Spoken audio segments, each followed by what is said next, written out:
different this was from the last several that you've been involved in?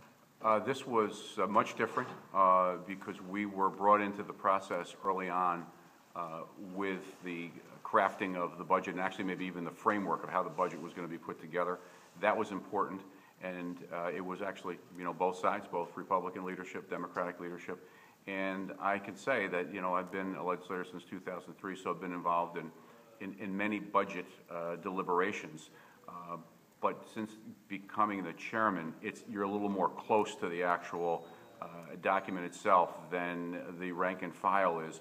But what the new county executive did was really bring everybody into the process. So I wasn't the only one there that was getting information. It was both leadership, both caucuses, it was the budget and finance chair, and it really was rank and file legislators. So everybody had a really good understanding of where we were heading early on, and then as the development of the budget took place, we really started to understand the major cost areas, where the revenue shortfalls were going to be, what our ideas and what the executive's ideas were to make up those shortfalls, how we could stay under the cap, could we stay underneath the cap, and it was really, I hate to use this phrase, work in progress, but it was a work in progress for many, many, many months, and it was different than before, just the way it was conducted, much more interaction, transparency from both sides, and I couldn't ask for really anything more other than more revenue to support it. That's really what the important thing is.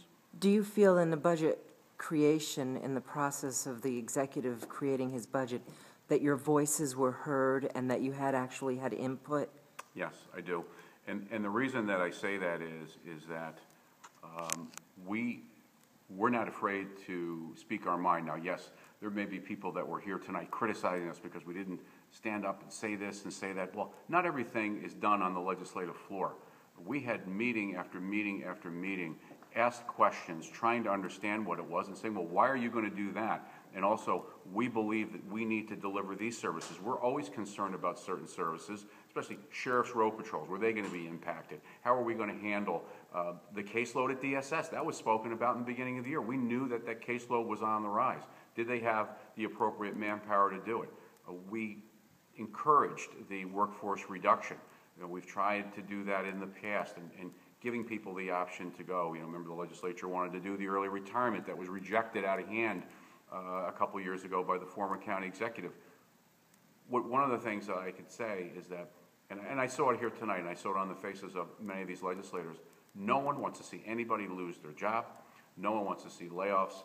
We always work to do the best we can to mitigate those things, but sometimes it's not possible. So that was something that we worked through, and talking with human resources to see if we could get people, and I mean the county, to get people into other county jobs.